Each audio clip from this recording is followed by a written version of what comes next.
occupied with their iPad and everything else. I just think they're losing a lot of that cognitive skills and everything else during this 3-month period. Well, what I will say is, and there is definite research to support this, that the continuum of learning, that arc of learning, I mean, we know this just from our personal experience. Mm-hmm. The more that you practice something and the shorter period of a break, the more you retain. So, I mean, there is definitely research about memory and retention. You know, whether it's tied to a calendar, I can't speak to that, but I can say that our psychologist and, you know, just that learning theory would support that. Mm-hmm. You know, if you want to take it down to the simplistic analogies, it's the muscle in the brain, like the muscle. If you stopped exercising for 3 months instead of 2 weeks, you're going to see some negative results. Absolutely. Just like and there's very, very difficult for parents to keep that type of regimen going that teachers have to do. Number one, because with distance learning, they've had their fill of this during the pandemic. Let me ask you about that. Okay. What's your thought on how far is too far as distance learning? I mean, how much would be too much when you try to do distance learning and do the internet and you're not in the classroom? Well, I don't think you can ever replace quality instruction in a classroom. I mean, there's so many things that take place just with the interaction, with the eye contact, with the reading body language, just the feeding off of one another. Now, we were able to mitigate for that. We all became pretty savvy at Zoom and Teams and all these different interfaces, but nothing replaces that interaction in a classroom. So I don't think I can speak to how far is too far, but I will say this: there are good things that we can take from what was really disruption and a challenge that we have, because of what we've learned with technology. The opportunities that are opening up for students to access, say, an advanced course in a part of rural Mississippi that perhaps they didn't have access to before, or the telehealth initiative that, you know, has been launched. There are just some good things that will equal the playing field, and we want that for every student in our state. You have to be excited, and I think teachers are, telemedicine people are, where we are in our stage, or at least the plans, and also some of the achievements we had as far as broadband is concerned, and the dedication that we put forth on this, because it is going to be changing the spectrum of education, and certainly the rural areas. Absolutely. It is exciting. And here's another thing that's exciting. All the people that came together to make that possible. Mm-hmm. You know, it was people had their areas of expertise, but they all came to the table to better opportunities for folks across the state. And that reaching out and grabbing one another's hands and pulling everybody up, that's what makes our state so strong. Yep. You know, we are a resilient state, and one that we can be so proud of. I've been doing some stories on CRT and the gender manipulation within the classrooms. You don't hear a lot in the state of Mississippi about this. We haven't had a lot of controversies. Your thoughts on that in final segment when we come back in just a moment with Dr. Kim Benton, who is the Interim Superintendent, Mississippi Department of Education. Back with more next.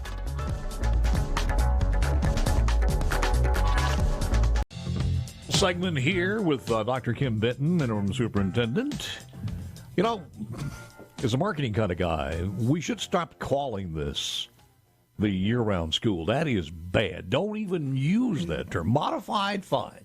I would suggest two other things that I've come up with. Better breaks calendar, or the increased vacation volume calendar. And I think you had a lot better chance of making that sale. How about maximizing instructional time? Well, that's not going to fly with the students, though. Yeah, but maybe sounds like government work, doesn't it? Yes, it does. CRT and gender, are you pretty confident, and you've been in the system for a long time, are you pretty confident that those are very rare or non-existent in the state of Mississippi?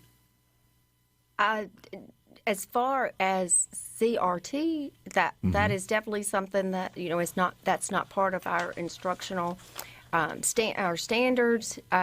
we're not in every classroom in the state, but I feel very confident that that is definitely not in our realm of instruction. Does that mean what about gender?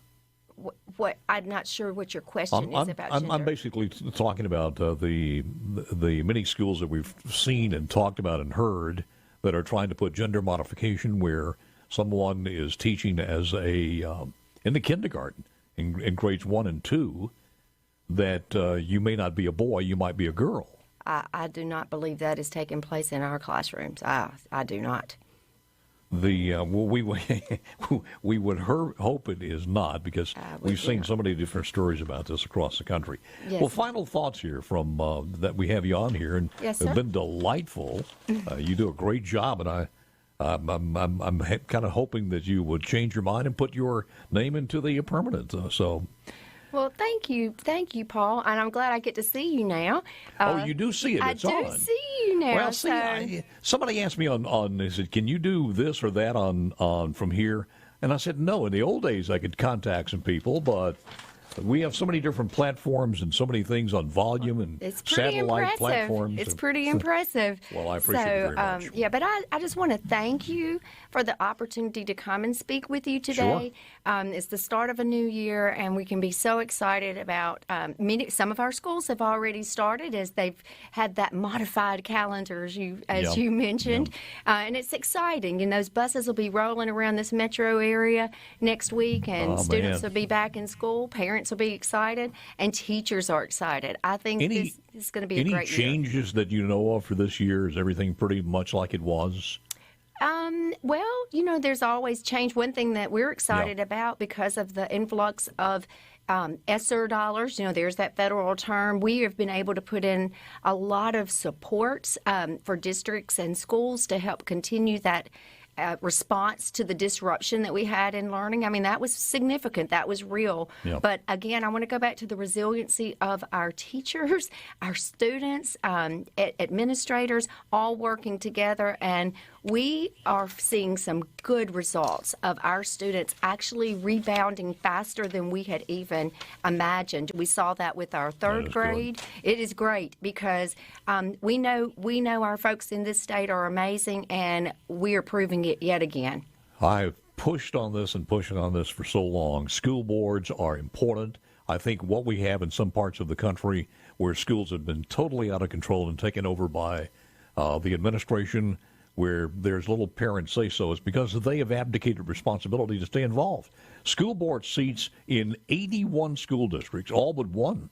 Well, I don't have, no, that's more than 81 counties. It's 81 school districts. I think we still have about 120 or 30 school districts? I'm not sure how many it is. Oh, that's a good question. We have 138 school districts. Yeah, 148 if you count your charter schools and our state special schools, but 138. Well, it's 81 of those school districts will be on the ballot this fall. You ought to know exactly who they are, what they stand for, what they want, and get involved. Your school district is included in the list of the board elections this year. Contact your school district office for more information.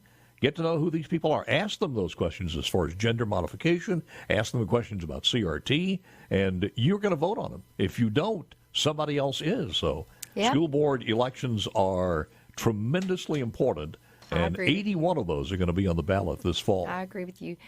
We have a lot of new leaders in districts. You ask me as far as the change. We have a number of superintendents across the state that have turned over. So I think it'll be exciting to watch how they craft their visions in these districts. So. I think I heard the bell ring. You did? I know I heard the bell ring. So is it recess or the start of a great day? Either one. It's your option. All right. Dr. Kim Benton, thank you so much. Appreciate it. Enjoy the visit. You got it. Interim Superintendent, Mississippi Department.